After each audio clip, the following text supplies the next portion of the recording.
මම ෆෝන් එක ගොඩක් ස්ලෝ වෙලාද ෆෝන් එක ගත්තු කාලේ වගේ නෙමෙයි සාමාන්‍යයෙන් ඔයාලා දැනටමත් අවුරුදු දෙකක් තුනක් වගේ වෙනවනම් ඔයා ෆෝන් එක අරගෙන ඔයා ෆෝන් එක ගොඩක් පීප්තනවා වගේ තේරෙනවා කිව්වට ඒත් එක්කම ෆෝන් එක ගොඩක් ස්ටක් වෙනවා ෆෝන් එකේ වන්න සමහරවිට බග් වෙනවා ඔයා ගොඩක් ගේම්ස් සිම් ප්ලේ කරද්දි ෆෝන් එක බග් වෙනවා වගේ බලන්න එහෙම නැත්නම් ඔයා ඇප් එකක් ඕපන් කරද්දි ගොඩක් කියලා යනවා ඒ ඇප් එක ඕපන් වෙන්න ඉතින් ගොඩක් කට්ටිය හිතන් ඉන්නේ මේක ෆෝන් එක පරණ නිසා වෙනවා කියලා. ඒ කියන්නේ ෆෝන් එක පරණ වෙනවත් එක්කම ෆෝන් එක ස්ටක් වෙනවා ස්ලෝ වෙනවා කියලා ගොඩක් අය හිතන් ඉන්නවා. ඉතින් ඒකත් එක හේතුවක් තමයි උනාට අද මම කියා දෙනවා ඊට අමතරව හේතු කීපයක් ෆෝන් එක ස්ටක් වෙන්නේ ඒ නිසා අපි යාට මොනවද කරන්න ඕන කියලා රීසන් එක කියන්නේ ඔයා යාට දෙනවන සොලියුෂන් මොනවද කියලා අද මම මේ වීඩියෝ එක කියලා දෙනවා. වීඩියෝ ස්කිප් කරන්න එපා. මොකද වීඩියෝ එකේ මුල ඉඳලා කියා දෙනවා ඔයාගේ ෆෝන් එකේ දැනටමත් තියෙන ප්‍රශ්න මොනවද සහ ඔයාගේ ෆෝන් එකෙත් අනිවාර්යයෙන් මේක ප්‍රශ්නයක් කරලා තියෙන්න පුළුවන්. ඉතින් පළවෙනි සහ ලොකුම ප්‍රශ්නේ තමයි ඔයාගේ ෆෝන් එකේ දැනටමත් ස්ටෝරේජ් ෆුල් වෙලා තියෙනවා නම් ඔයා පාවිච්චි කරන පරණ ෆෝන් නම් සාමාන්‍ය 64 වගේ වෙන්න පුළුවන්. එහෙම නැත්නම් 256 128 වගේ ෆෝන් වගේ න දැන් 256 නම් ලොකු ප්‍රශ්නයක් නෑ 128 64 වගේ නම් ඔයා ෆෝන් එකේ දැනටමත් ස්ටෝරේජ් ෆුල් වෙලා තියෙන්න පුළුවන්.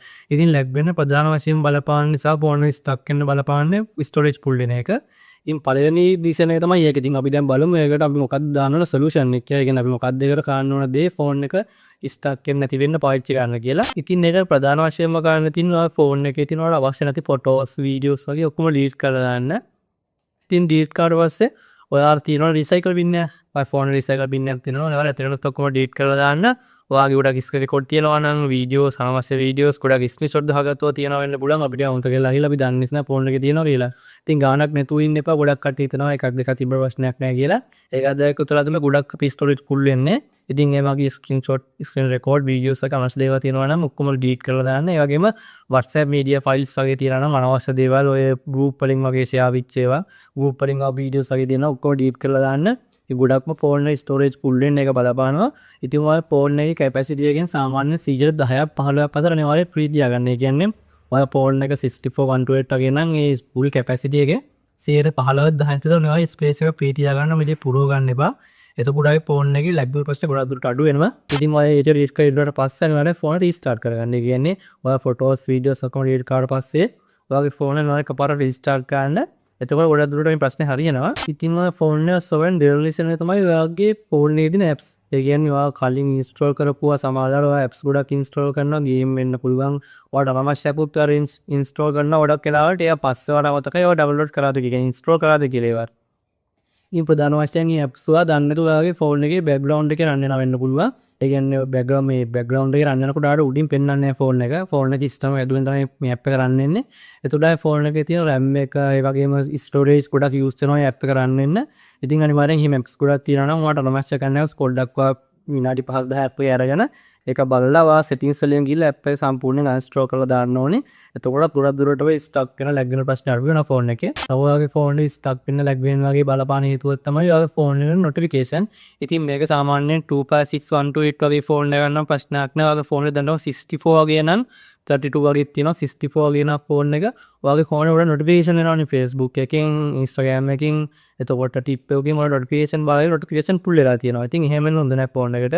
notification පුළුවන් තරම් clear තියාගන්න ෆෝන් එකේ. දැන් සාමාන්‍ය ගොඩක් එක බලපාන 64 වගේ ෆෝන් storage එක තියෙන ෆෝන් එක සාමාන්‍ය 2GB RAM 64 වගේ ෆෝන් එකක් තියෙනවනේ ගොඩක් notification ප්‍රශ්නෙත් එක්ක ඔයාගේ ෆෝන් එක ගොඩක් lag වෙන්න පුළුවන්. ඉතින් පුළුවන් තරම් notification bar එක වාස් clearly තියාගන්න. notification එක આવත් ඒක බලලා ඒක අයින් කරලා දාන්න එතනින්. notification bar එක full කරලා තියාගන්න එපා. ඒකට ගොඩක් ඔය lag වෙන්න බලපාන ඔයාගේ ෆෝන් එක. ඉතින් තව ප්‍රධාන හේතුවක් තමයි ඔයාගේ ෆෝන් එකේ තියෙන softwares. ඒ කියන්නේ ෆෝන් එකට එන update කරන්න තියෙක.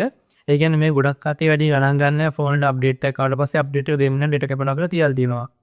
ඉතින් අනිවාර්යෙන්ම Android ෆෝන් එකක් පාවිච්චි කරන විශේෂයෙන් අනිවාර්යෙන්ම Android ෆෝන් වලට අප්ඩේට් එකක් දෙන්න ඕන. එහෙම දුන්න නැතුනොත් ඒ ෆෝන් එක ස්ටක් වෙන්න, බග් වෙන්න වගේ බලනවා.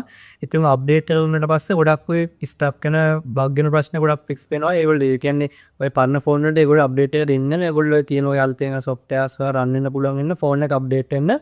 ඉතින් ඒ නිසා අනිවාර්යෙන්ම චෙක් කරලා බලන්න ගිහිල්ලා වගේ ෆෝන් එකේ බවුට් වලට ගිහිල්ලා අප්ඩේට්ස් වගේ කියලා බලන්න. Android ෆෝන් එකක් නම් අනිවාර්යෙන් අප්ඩේට්ස් තියෙනවා නම් ඒ අප්ඩේට් ඔක්කොම දීලා දාන්න.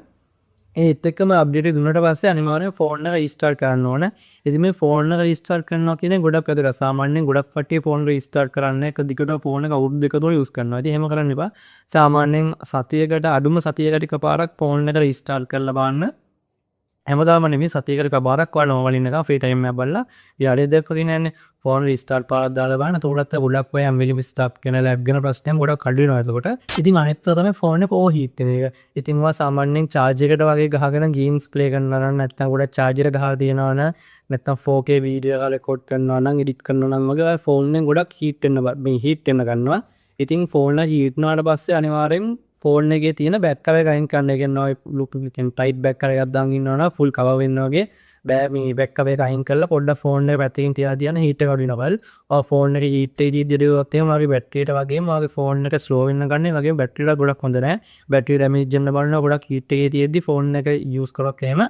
ඒ නිසා අනිවාර්යෙන් ෆෝන් එක හීට් වුණාට පස්සේ ෆෝන් එක පොඩ්ඩක් පැත්තකින් තියලා තියන්න. මොකද ඔයාගේ ෆෝන් එක හීට් වෙන එක ඔය ෆෝන් එක ස්ලෝ වෙන්න ගොඩක් බලපානවා. ඉතින් ගොඩක් අය තව තියෙන ප්‍රශ්නයක් තමයි වගේ සමහර ඇප්ස් විතරක් ස්ටොක් වෙනවා. එහෙම නැත්නම් කියන ඇප් එක ස්ටක් වෙනවා. එහෙම නැත්නම් ඇප් එක බග් වෙනවා.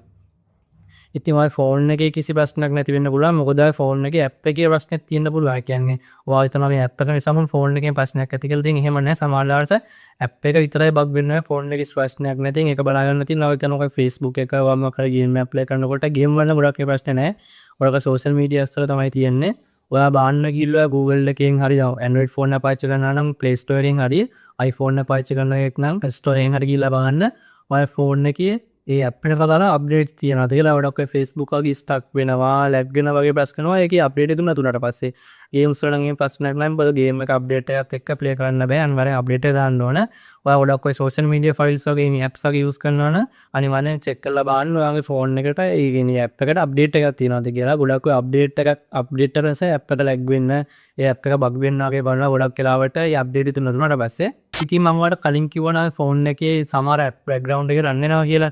ඉතින් එහෙම ගොඩක් රන් වෙන ඇප්ස් වලින් ඔයාලට ඔයාලට නොටිෆිකේෂන් එනවා. ඉතින් ඔයා දන්නේ නැති වුණාට ඔයාගේ ඇප්ස් වගේ ෆෝන් එකේ බෑග්ග්‍රවුන්ඩ් එකේ රන් වෙනවා වගේ RAM usage එක වගේම ඔයාගේ මේ ස්ටෝරේජ් එක ගොඩක් ප්‍රමාණයක් ඒ ඇප් එකට ගන්නවා.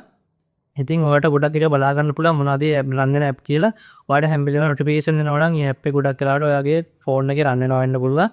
ඉතින් WhatsApp Facebook වලට අනිවාර්යෙන් අත්‍යවශ්‍ය ඒවානේ. ඉතින් ඔයාලට අත්‍යවශ්‍ය ඒවාට අමතරව ඔයාලට මොනවා හරි මැසේජ් වගේ හැම වෙලේම නොටිෆිකේෂන් වගේ එනවා නම් ඒ අනවශ්‍ය ඇප්ස් වලින් ගොඩක් ඒ ඇප්ස් ඩීලීට් කරන්න හොඳයි. මම නැත්නම් ඔයාලට ඒ ඇප්ස් ඩීලීට් කරන්න බැරි නම් ඔයාලට පුළුවන් ඒ ඇප්ස් මේ ෆෝන් එකේ settings වලට ගිහිල්ලා ඇප්ස් වලට ගිහිල්ලා ඒ ඇප් එකත් තියෙන නොටිෆිකේෂන් කියලා. ඉතින් නොටිෆිකේෂන් කියන එක ඩිසේබල් කරගන්න.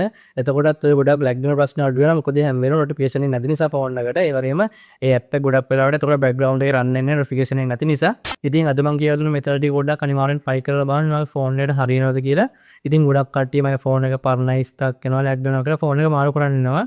ඉතින් එහෙම කරන්න ඕන ගොඩක් ෆෝන් වල ගොඩක් කට්ටිය තමයි ෆෝන් එක හරියට වැඩක් ගන්නෙත් නැහැ. පොඩි ස්ටෙප් ටිකක් තියෙන එක හදාගන්න ලැග් වෙන එක ස්ටක් වෙන එක. එයා දන්නේ නැතුවම කරගත්තු දේවල් නිසා තමයි ෆෝන් එක ස්ටක් වෙන්නේ ලැග් වෙන්නේ. ඉතින් ඒ නිසා මේ ස්ටෙප් එක පොඩ්ඩක් ෆලෝ කරලා බලන්න. ෆෝන් එක ගන්න ආයි ෆෝන් එක මාරු කරන්න රීතන් ඉන්නවනම් ඔය ෆෝන් ස්ටක් වෙනවා කියලා. ඒ කියන්නේ ස්ටක් වෙන නිසා ෆෝන් එකක් දාන්න ඉන්නවනම් මේ සිම්පල් ස්ටෙප් එක පොඩ්ඩක් try කරලා බලන්න. අනිවාර්යෙන් ගොඩක් දුරට ඔයාගේ ෆෝන් එකේ ලැග් වෙන ප්‍රශ්නේ ස්ටක් වෙන ප්‍රශ්නේ හරියන්න පුළුවන්.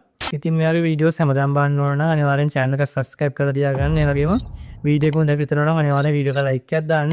ඔයාලට මොනවද ප්‍රශ්න තියෙනවා නම් මේ වීඩියෝ එක ගැන සහ තීරණ දෙතනක් තියෙනවා. ඔයාලා comment එකක් දාන්න ඔක්කොම reply කරනවා. එහෙනම් අදට ගිහින් එනවා වල සුබ දවසක්.